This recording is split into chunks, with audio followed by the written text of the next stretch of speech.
Salut tout le monde et bienvenue à Africacom 2023. Vous êtes donc là au stand de Congo Telecom. Nous sommes là pour représenter le Congo dans sa position internationale et dans sa position de leader et de hub de télécommunications en Afrique centrale. Bienvenue au salon Africacom 2023.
was preparing for my intervention.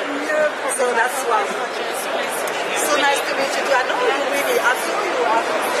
There is Winnie. You must go meet her. Everything is fine. Thank you very much. Thank you for introducing me to Endesa. And I will definitely, not yet. Yes, not yet. So I was preparing for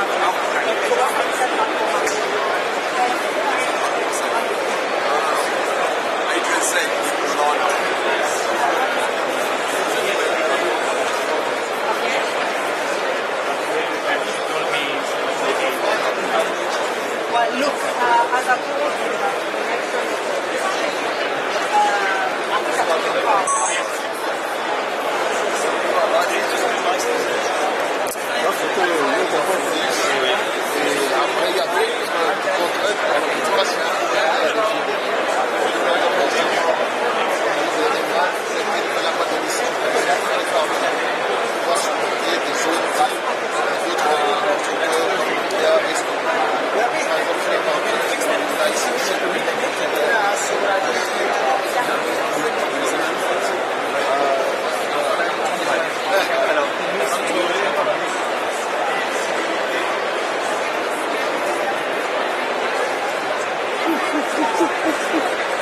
saw something nice.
Parce que je sais qu'il y a des ONT, des ONT de Huawei qui servent tout simplement de convertisseur entre la fibre et le câble de l'Ethernet.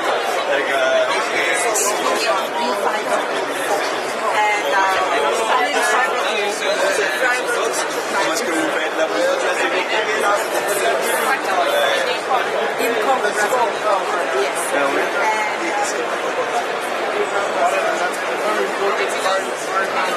Okay, fais ça. That is what you do. Do you have any right now?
It's not satisfying.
I'm so sorry. I will just have to catch you. Okay. Unfortunately, I have to take you a bit of VIP as I'm going to be on stand in No problem. less than Thank you very much. Thank you very much. Thank you so much. I will send you. Okay. Thank you very much. Thank you so much. Comme tu es venu avec moi, je veux que vous me rencontriez. C'est en français. Non, pourquoi tu veux dire?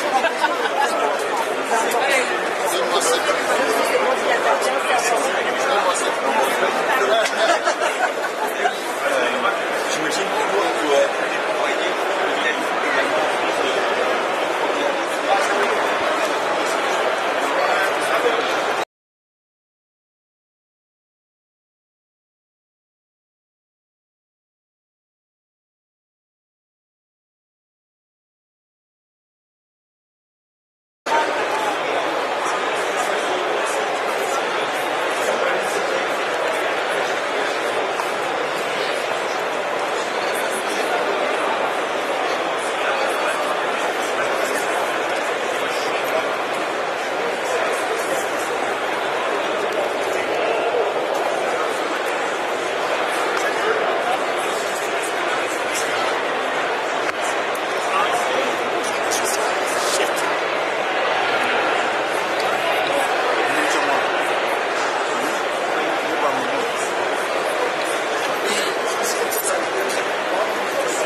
Anisha, Anisha, Anisha, Anisha.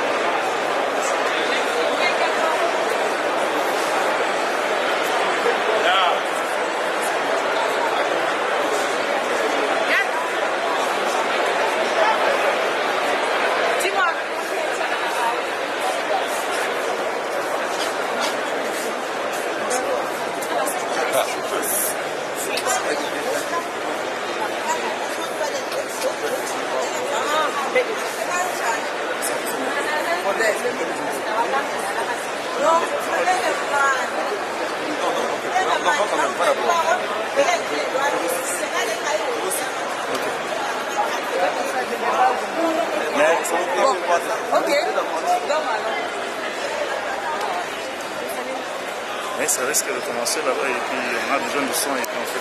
Oui, tu fais la partie là. Moi je veux comprendre. Est-ce que si tu as...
response to the tea.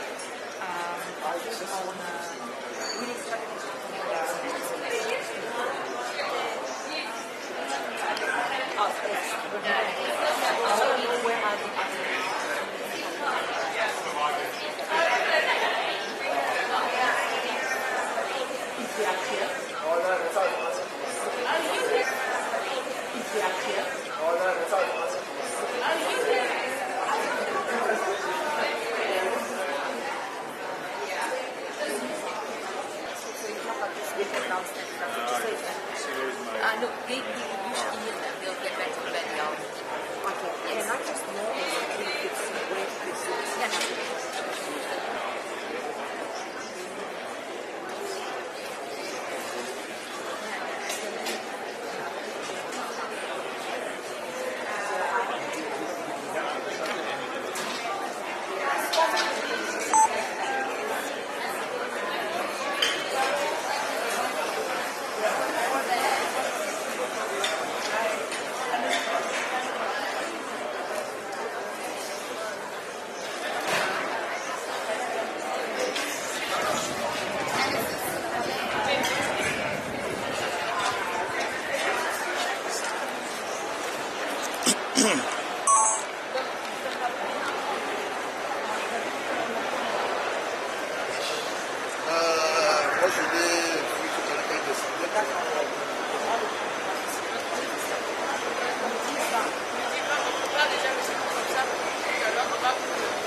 I'll see if I can get by the office. And then when I come back to yeah, at the office, and I'll be. What is called the flare? Flower.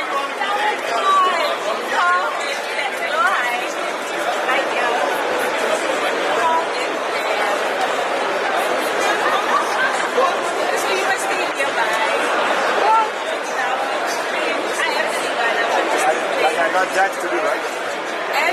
parle le lingala que le français.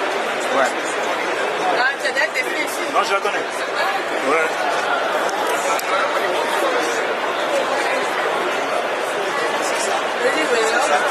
Donc, quand elle est facile pour moi, elle le fait en lingala, en français. Hein? Français. J'ai parlé français.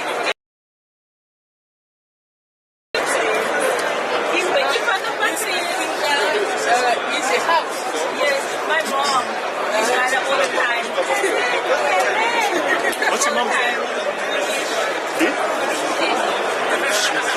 I'm trying to see where I knew you from. Maybe you know my mom. Maybe you do.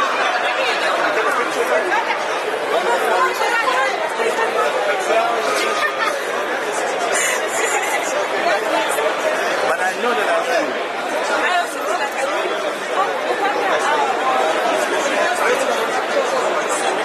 Kinshasa.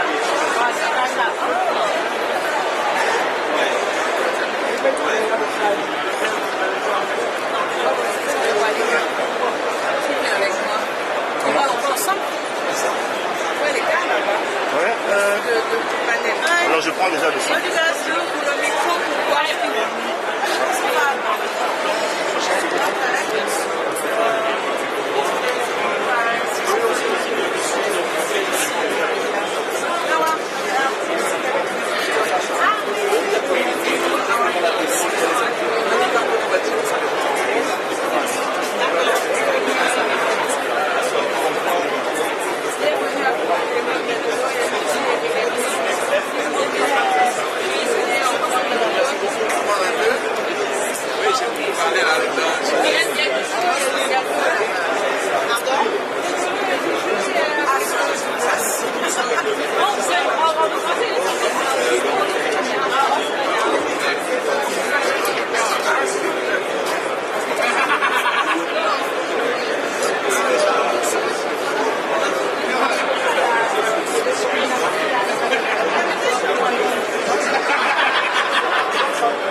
Ça,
il faut un peu le reposer en marchant. You go with me.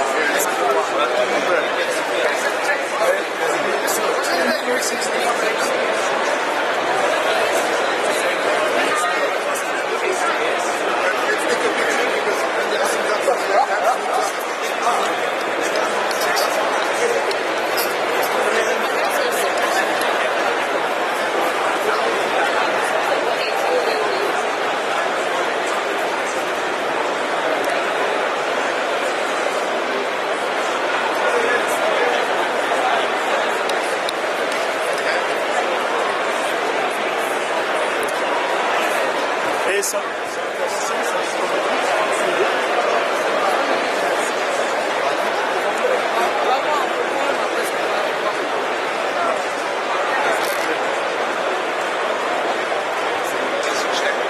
Là, oui, ça va.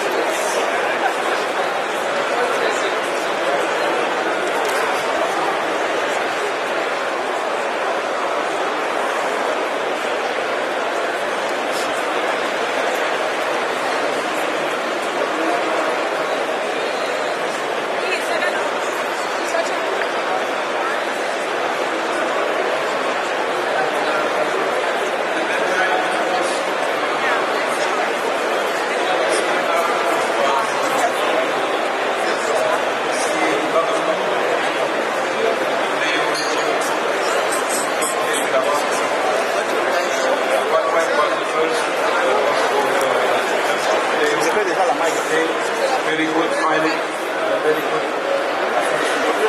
So all of us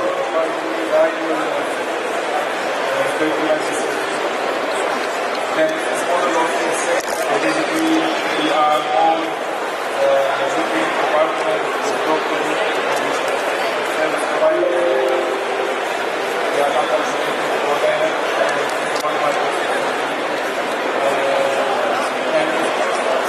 our partners. So it was really there was a massive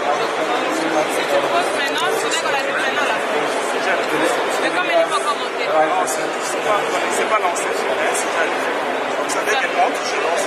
Donc là, ça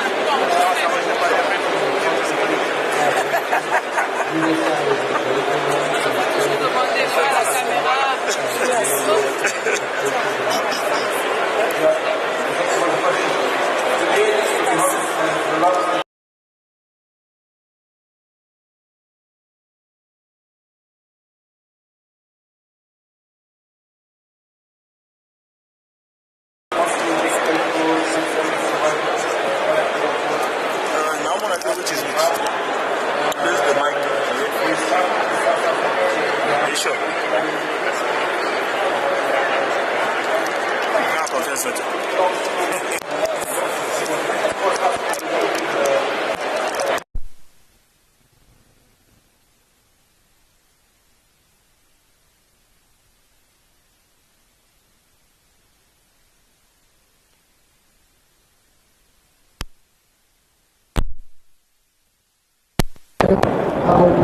Where can you offer geolinguist service in Africa today?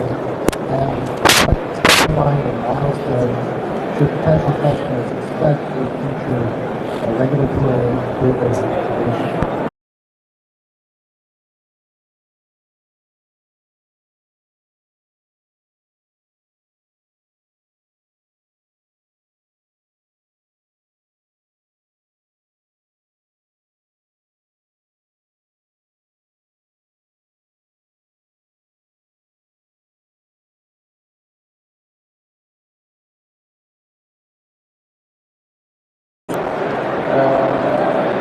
And I think the next really 3 to 6 months.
are.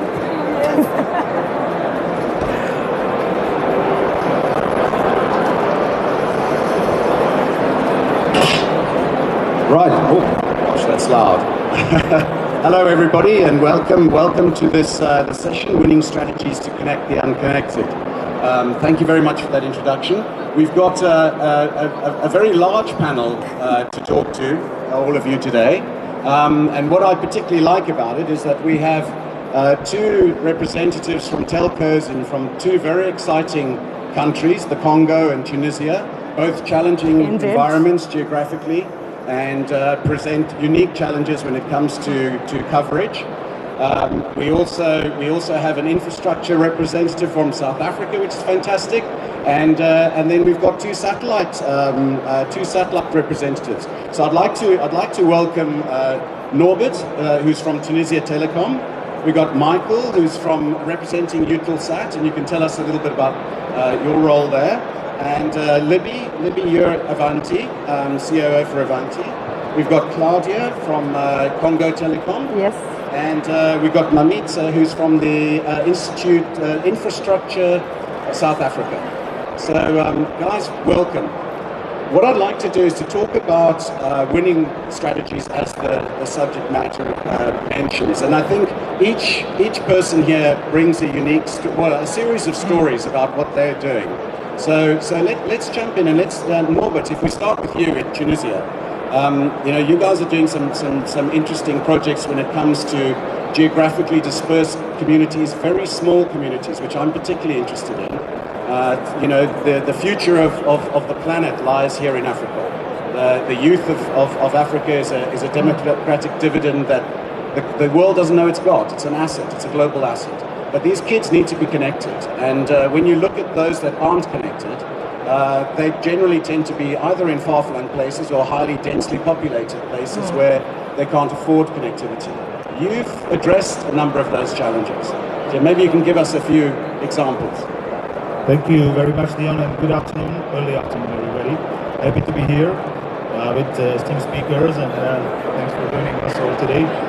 So in Tunisia, which is exactly on the north part of this beautiful continent, northernmost part of Africa is in Tunis, in the area of Tunisia, in the north. We are, as Congo Telecom, operator that has 65% shareholding with the government and 35% of Dubai holding.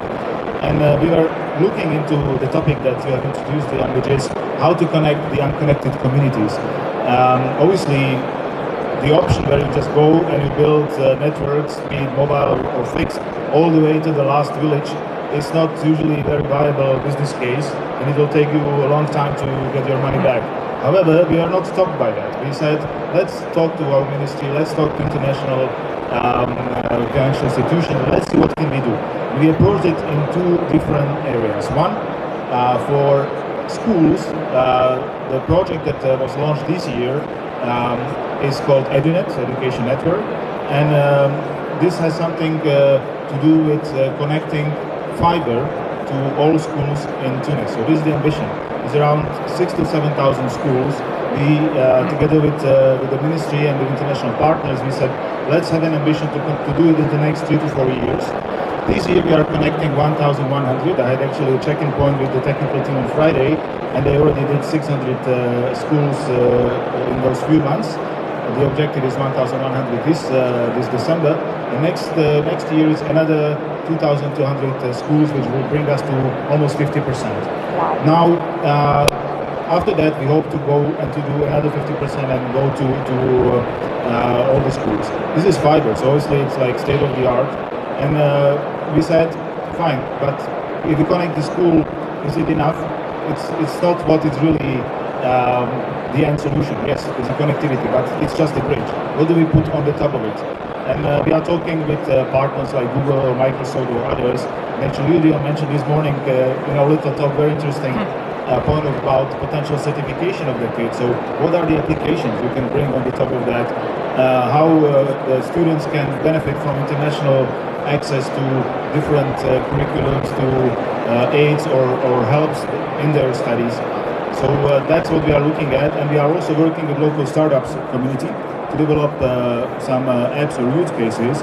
For example, a simple one is a obligatory compulsory reading, the books that the kids usually take and they need to read, and then in their classes they need to talk about that. Many times those books are not available or they are in very bad shape.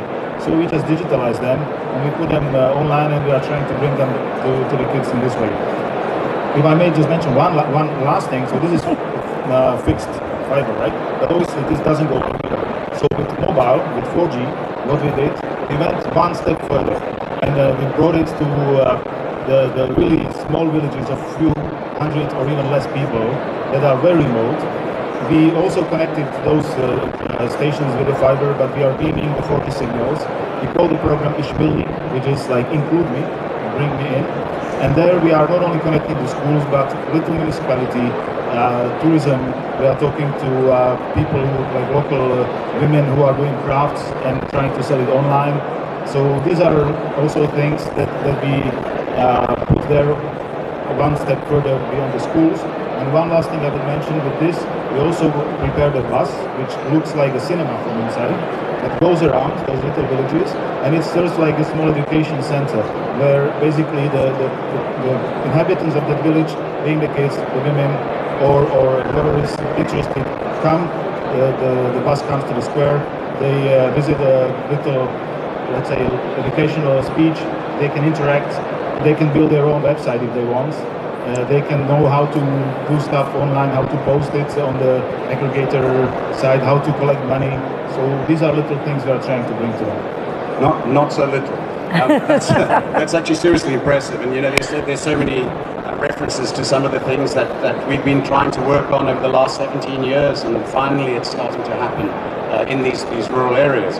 What's interesting, again, Tunisia, very sparse, populated country, geographically challenging. Congo, the exact opposite. You've got well, it's very geographically challenging, but for the opposite reason, right? It is. So Congo, first of all, let me precise, it's Congo-Brazzaville. It's not DRC. So Congo-Brazzaville, small country, about 5 million people when it comes to population. And just like Tunisia, I would say a little bit sparsely populated. But the challenge is that Congo Telecom, first of all, is 100% state-owned. And it came to new management about 3 years ago with a new CEO, with a strategic plan that is called Transformed. Why transform? Because we needed to transform everything.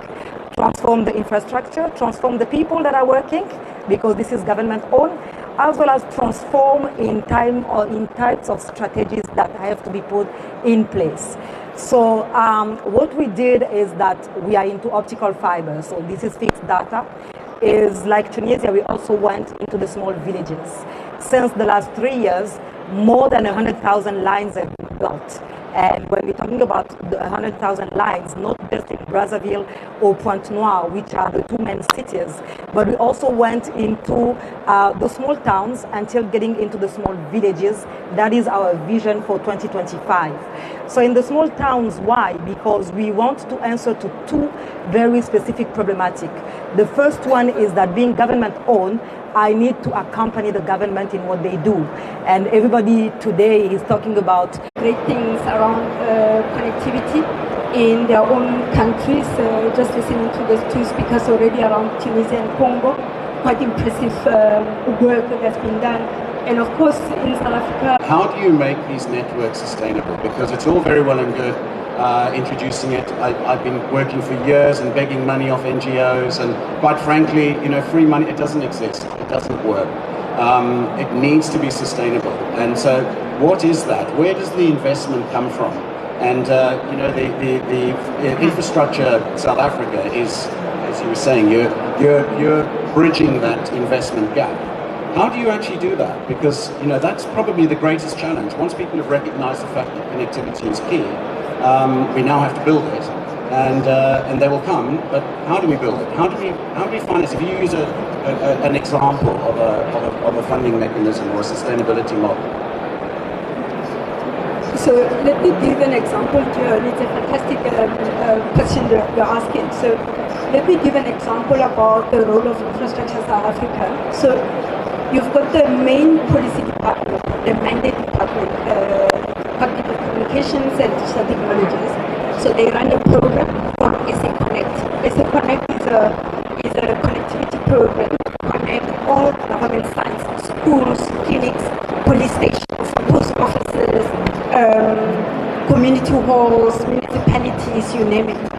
The quantum of funding that program requires, it's something in the region of 4.7 billion. Now, obviously, the fiscus is constrained, right? So, government on its own will not be able to fund that program because of the macroeconomic conditions currently in South Africa. So, what we do is we work with the department directly to develop a business case that for the SA Connect, from a financing and funding perspective, that seeks to crowd in private sector participation and private sector finance. So you blend the funding from government and you leverage private sector financing and you deploy that funding into the program. And by so doing, you are achieving two things. The first is that government is achieving its goal of universal access, of universal service, of connecting schools, of getting school children onto e-learning platforms, of creating digital content, of driving digital skills, etc.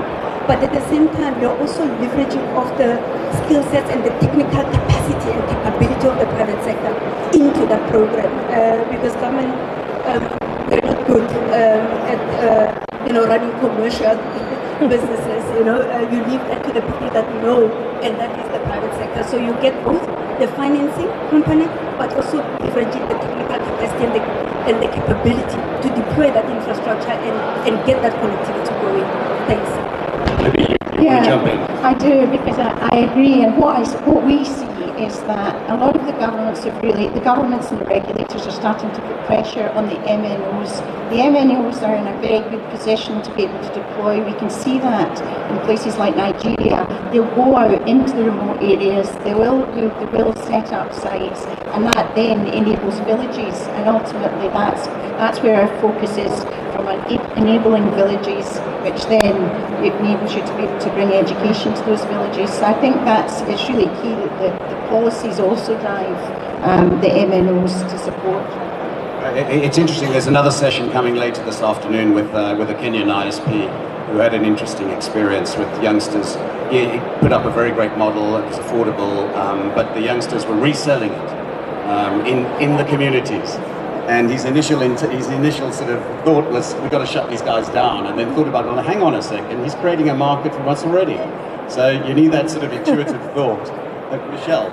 Yeah, just on the same idea, in the village model that we have, we believe that maybe on 80% of the villages, we have the capability of providing the connectivity to the school for free. Because the people of the village will pay even a very modest amount, but there will be 100, 200 of them. And for us, of course, with a reasonable provisioning of the school, adapted to the standards, for instance, the UNICEF ITU Giga standard, which is applicable, for instance, in Kenya, in Sierra Leone. But this, you can give the connectivity for free to the school. So it means that the model is self-sustainable. If not, of course, you're dependent on other, international funding, or the fact that the connectivity becomes something that is paid by the ministry, like the wages of the teachers, which takes time.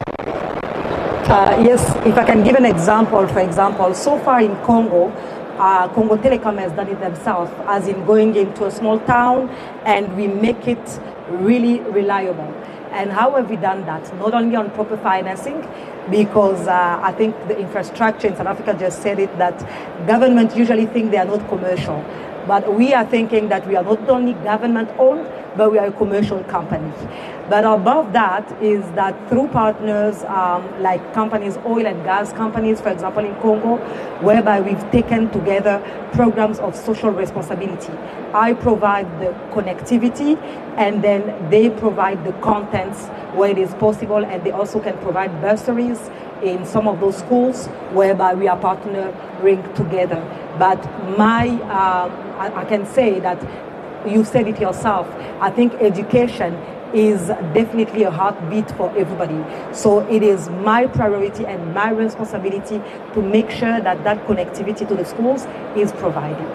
And it's, go ahead, Norbert. Maybe just Okay, I think we are back. Maybe just one other example, which is USO, right? Universal Service Obligation.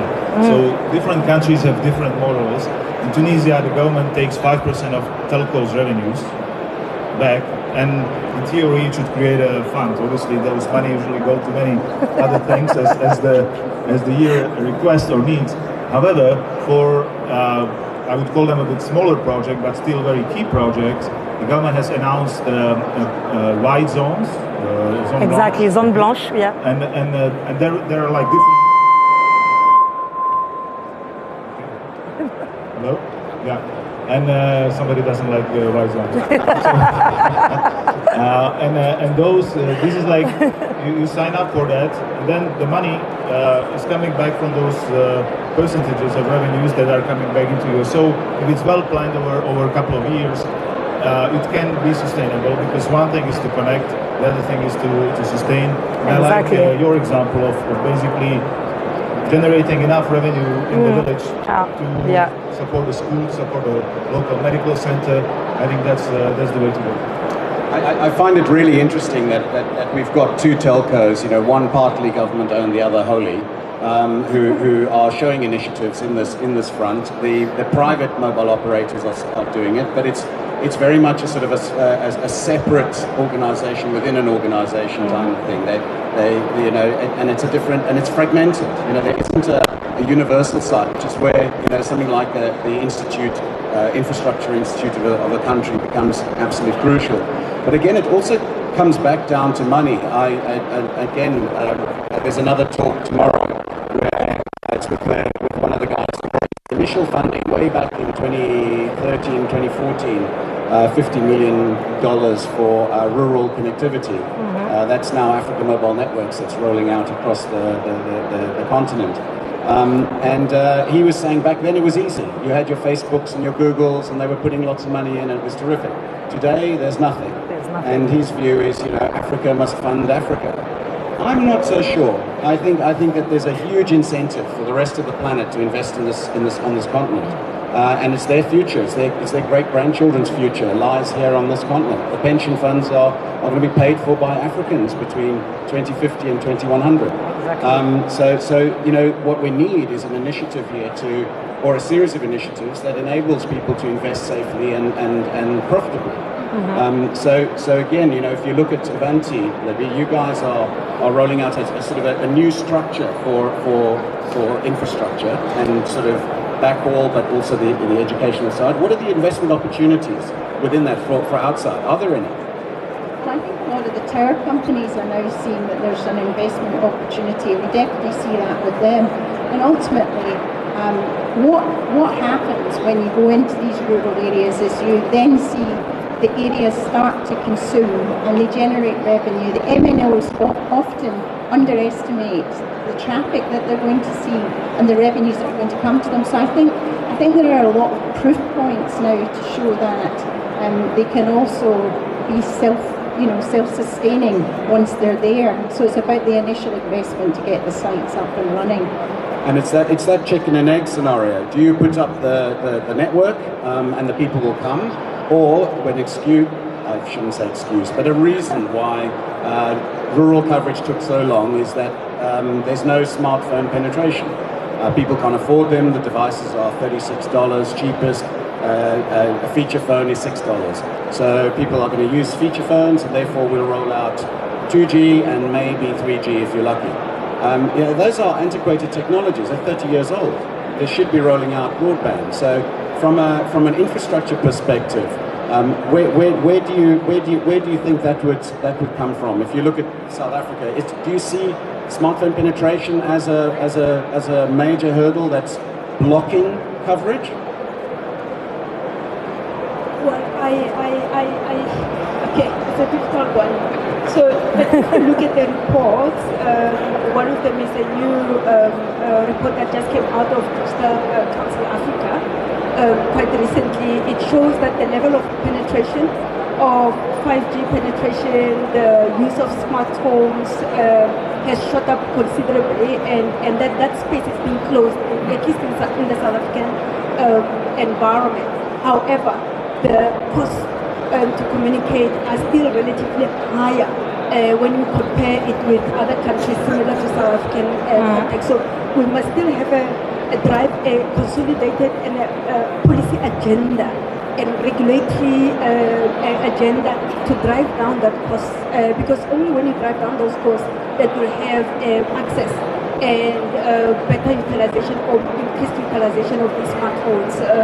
We cannot go back being on 2G or 3G network anywhere in the world, considering that the communications or digital communications and infrastructure is the lifeblood of any modern economy. So thank you. Michel. Sorry, Michel. From the point of view of infrastructure, on our side, the satellite infrastructure is already funded by us completely.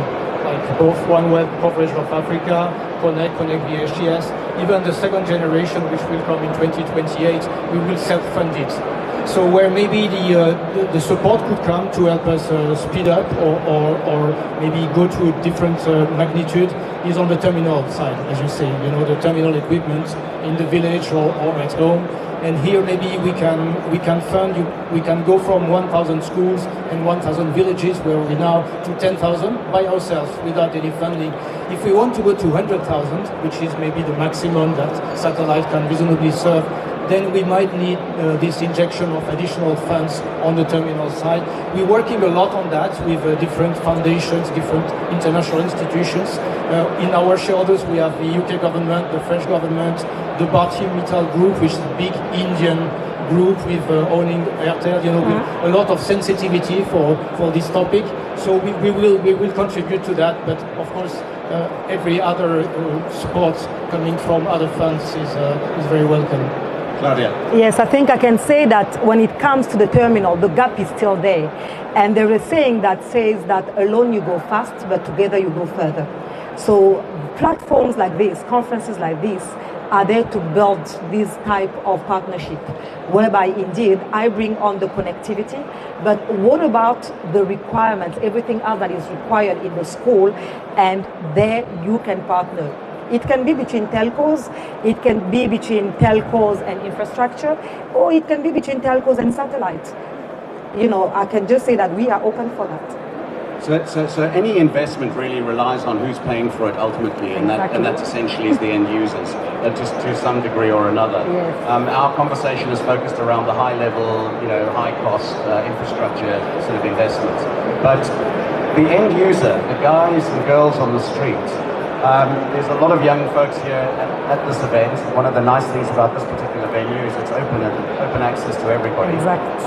What advice could you give to a youngster who's looking to set up a small micro enterprise and utilize the services that you can provide? If we've already gone 45 minutes, I can't believe it, but we've got about 5 minutes left. So if we can do sort of maybe just a quick sort of to youngsters here, who to contact, what to do, what would you advise, where should you go, and what have you seen? So let's start with you, Libby. Well, I think the country as a whole is very, very, or the continent as a whole is very, very entrepreneurial, and the youngsters are incredibly brave. So it's in terms of taking those opportunities. I would also say the satellite industry is an incredible industry to be part of at this time, and so you should think about that from a career perspective. We're always recruiting in Africa. But seriously, I've been in telecommunications for 30 years, and I think I can see that the next 30 years will be even more exciting. So I think that's thinking about it in that context. Great stuff. On my side, we are a public sector entity, and the pipeline of projects that we deal with, at least with the rand value, is 1 billion rand and up.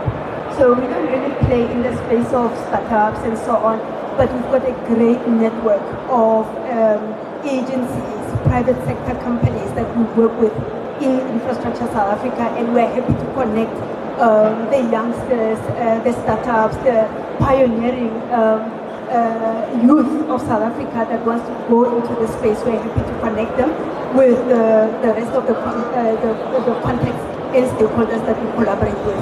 Thanks. Fantastic. We are living, I think, exciting times right now. So for the youngster, it's very good.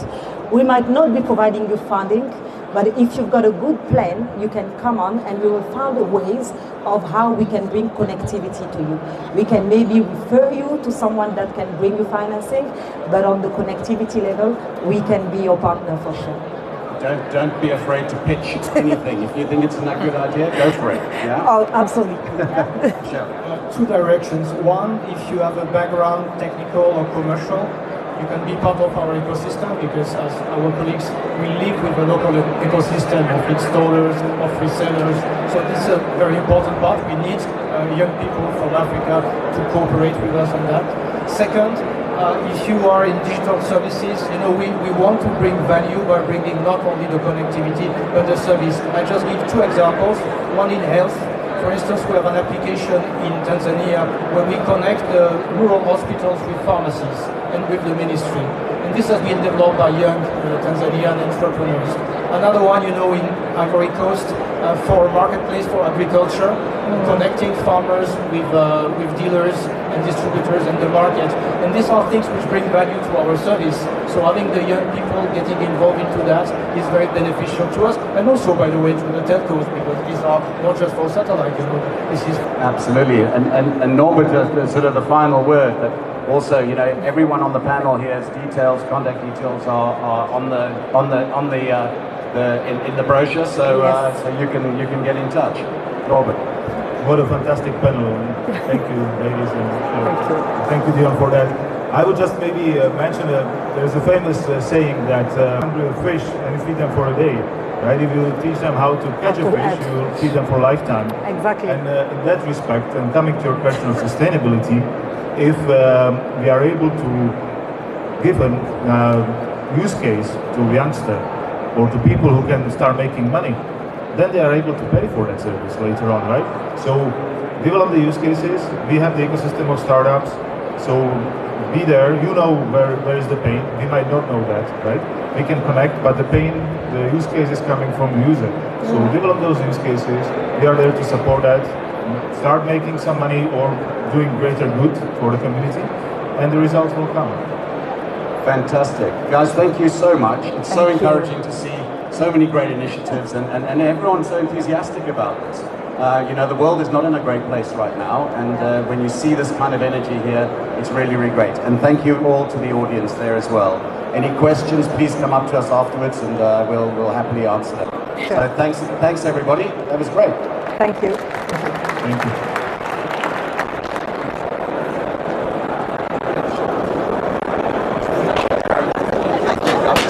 Thank you.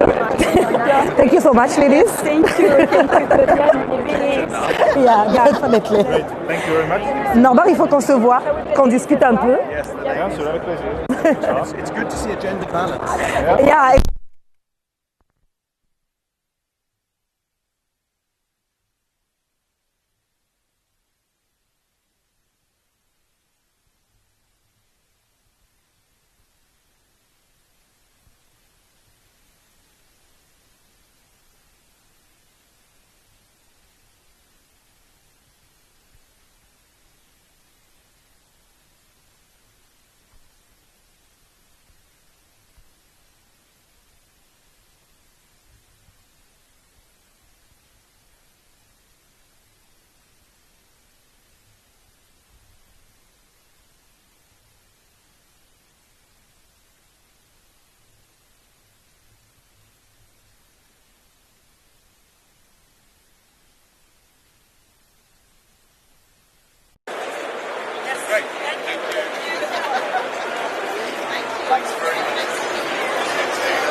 speaking to Max and he was saying, you know, so we know it goes quite well. I think getting into mobile next year. We were not doing mobile. We were totally on fixed data. So the plan has been now launched. So I don't know, maybe mid-2024 we should be launching mobile as an MNO. So since we are being an MNO, I'm sure that Max can continue the discussion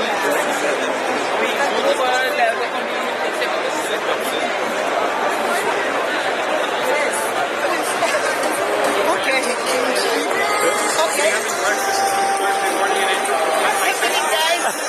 I'm just interested in setting up a stabilized system for these young people.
Je peux? Allez, vas-y, vas-y.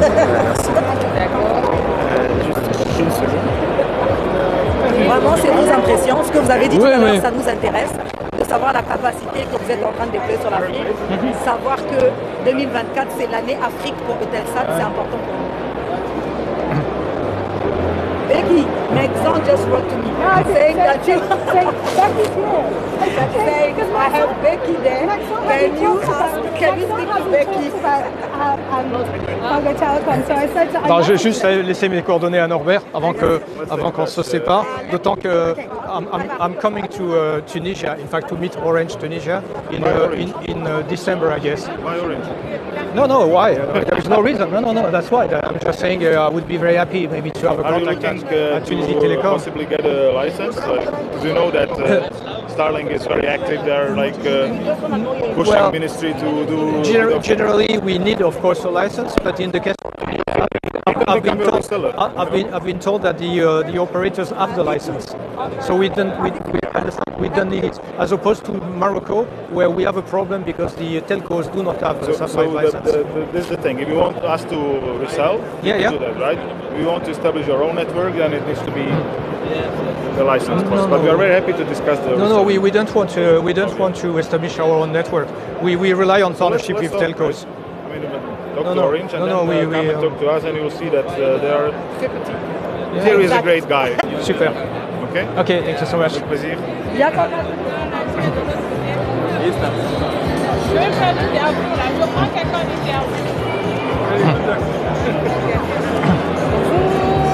Ben, les questions sont simples. Vous avez participé peu au panel, connecter les non connectés, qu'est-ce que cela vous inspire et quels sont les projets à venir que vous avez. Donc ce sont ces deux questions-là. Vous allez les reposer. Oui, je vous les repose, c'est juste pour que vous... Combien de temps vous voulez que je parle? 1 minute, 30 secondes, 2 minutes? En tout cas, soyez à l'aise. Parce qu'après, on va voir dans le contenu, on pourra gérer. Oui, vous pourrez découper, d'accord. Parce que si on vous... Mais vous poserez qu'une question, c'est ce que je veux savoir. Vous n'allez pas me relancer après. Non. Hein, d'accord, donc ce que j'ai à dire d'essentiel, je le dis dans la réponse à la question. Okay. On peut en faire Non, je préfère une. Je préfère une. Ok, d'accord. Ça, je gérerai que ce ne soit pas trop long. Donc, vous allez vous présenter également. Oui. Voilà, comme ça, vous présentez votre site quand même. J'ai fait tout en français. Hein. Oui, ça serait bien. Non, c'est comme vous voulez, oui. Oui, d'accord. Bonjour, monsieur Michel. Vous pouvez vous présenter. C'est bon? On attend. 3, 2. Monsieur Michel, bonjour, nous sommes Congo Telecom. Pouvez-vous vous présenter votre nom, votre fonction et votre structure? Ainsi, nous avons suivi que vous avez participé au panel de connecter les non connectés. Qu'est-ce que cela, pourquoi avoir choisi ce panel? Pourquoi et qu'est-ce que cela vous inspire et quels sont vos projets à l'avenir? Bon, bonjour Manisha et bonjour à Congo Telecom, à toute l'entreprise. Donc, je m'appelle Michel Azibert, je suis le conseiller du président et de la directrice générale de Eutelsat. J'étais le directeur général délégué, je suis membre du conseil d'administration d'Eutelsat. Donc actuellement sur l'Afrique, l'année 2024 pour nous est une année essentielle parce que nous amenons beaucoup plus de capacités que nous n'avions déjà. Nous avons déjà une capacité très importante, plus que n'importe quel opérateur en Afrique, mais nous allons la doubler sur l'Afrique subsaharienne, apporter également de la capacité à l'Afrique du Nord et avec OneWeb, apporter une couverture totale sur toute l'Afrique avec des très faibles latences. Donc dans ce contexte, pour nous, ce qui est important et que j'ai essayé d'expliquer dans le panel, c'est le partenariat avec les opérateurs de télécom est très important. Nous n'envisageons pas de faire les choses par nous-mêmes et de partir à l'aventure. Nous envisageons de capitaliser sur les relations avec les opérateurs. Les opérateurs font une grosse partie du chemin pour couvrir les zones rurales. Nous faisons une autre partie parce que dans certains cas, ça devient économiquement très difficile. Et nous savons aller dans des tout petits villages, dans des toutes petites écoles, dans des tout petits centres de santé, avec des solutions qui maintenant sont devenues très économiques en fait, que les gens peuvent supporter en termes de dépenses et avec des performances qui sont de mieux en mieux. Donc pour nous, la coopération avec Congo Telecom et plus généralement notre présence, disons, au Congo-Brazza, est très importante et cette année, nous allons essayer de passer beaucoup de temps en fait à parler avec vous-même et avec vos homologues dans d'autres pays africains pour développer cette coopération ensemble, que le satellite soit une brique importante pour fournir la solution pour le bridge du digital divide, comme on dit en anglais, pour combler la fracture numérique dans les zones rurales africaines. Okay. Une question, je rebondis parce que ça me... Madame Claudia a présenté au panel que Congo Telecom est entré en fait. Congo Telecom est déjà dans cette vision de connecter les non connectés parce qu'elle a mis en place un programme d'inclusion numérique et aujourd'hui on est à 4 à 5 grandes localités connectées et elle a baissé les coûts. Mais vous, votre venue au Congo ou en Afrique, est-ce que ça va dans ce même sens? Ça va exactement dans le même sens, avec l'idée d'une part d'accélérer, parce que nous c'est immédiat, la couverture de toute l'Afrique, de tout le Congo est immédiate. Elle est aujourd'hui, elle sera encore plus en capacité, mais si vous voulez connecter un village tout à fait isolé, vous pouvez le faire aujourd'hui, pas dans 3 mois, pas dans 6 mois. Donc accélérer, c'est le premier axe. Et deuxièmement, c'est prolonger l'effort vers les zones où ça serait vraiment très difficile pour vous de rendre ce service universel parce que voilà, ça serait très coûteux. Un jour la fibre viendra, un jour la 4G, la 5G viendra, mais peut-être pas tout de suite. Accélérer, prolonger, c'est là qu'on est très complémentaires. Ok, merci beaucoup. Je vous en prie, merci, au revoir. Au revoir. Le micro, c'est un plaisir, je peux. Ok, super. Merci beaucoup. On va partir au sport. Voilà, ça nous fait 30 minutes. Ouais, quand même. Quand même. Oui, au fur et à mesure, comme ça, on exploite. Après le panel, on a ce contenu-là qui peut appuyer les photos.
Alors, les stratégies pour connecter les non connectés.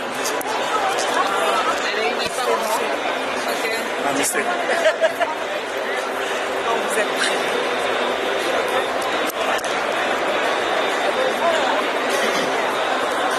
Me, 1, 2, 1, 2. 1, 2, 1, 2. 1, 2, 1, 2. Ah, là, c'est moi. 1, 2, 1, 2, c'est bon?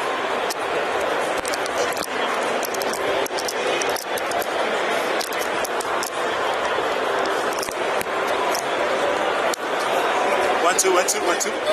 1, 2, 1, 2. Ici, il est passé. Je sais pas s'il a vu que c'était moi. Il est passé.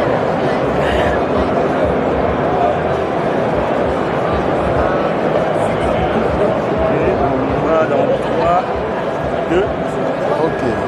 Madame, on vous a suivi tout à l'heure au panel. Vous avez choisi le thème connecter les non connectés. Pourquoi déjà ce choix? Alors pourquoi ce choix? Parce que je pense qu'aujourd'hui, c'est une stratégie avec le plan Transform qui rentre totalement dans la vision de Congo Telecom. Et en plus, nous sommes venus ici avec une belle expérience. Depuis 3 ans et demi, on a Wesso connecté, Madingu, Kayi, Dolizi. Ces personnes-là, hier, on pouvait dire que c'était des zones inconnectées, c'était des zones difficiles à connecter, mais Congo Telecom a réussi à apporter la connectivité dans des zones qui ne semblaient pas toujours de fort intérêt. Nous l'avons fait, d'où le choix du panel. Une question pour le DGA Congo Telecom à l'échelle internationale. Pourquoi avoir choisi déjà cette conférence pour la première sortie de Congo Telecom? On va choisir cette conférence. Aujourd'hui, nous nous positionnons comme un hub.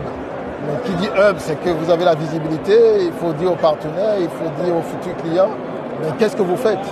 Et on les a vus nombreux ce matin.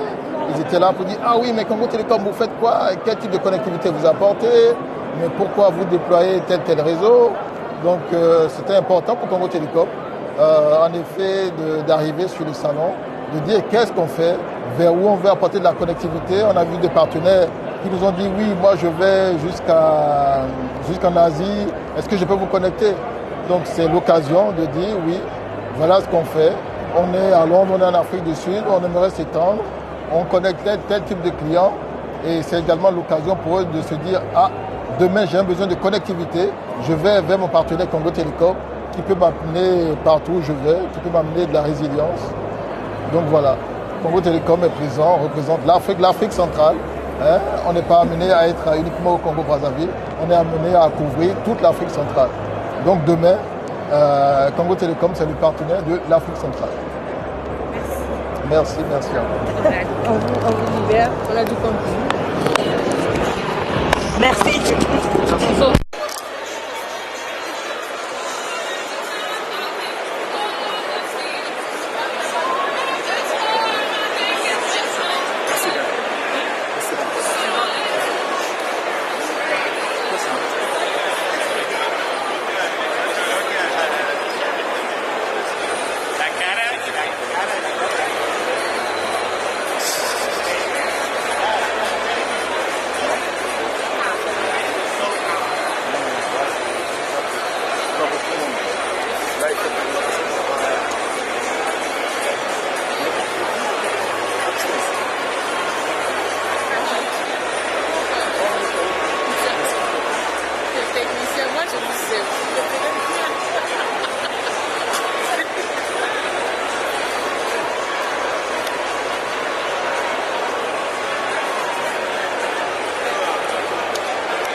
I like to start with directly the 4G and 3G, 3G, directly 4G.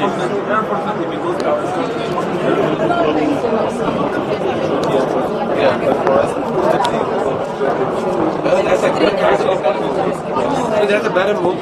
You're following Geo model, Reliance Geo model of area. I mean, they also started with directly with 4G. They did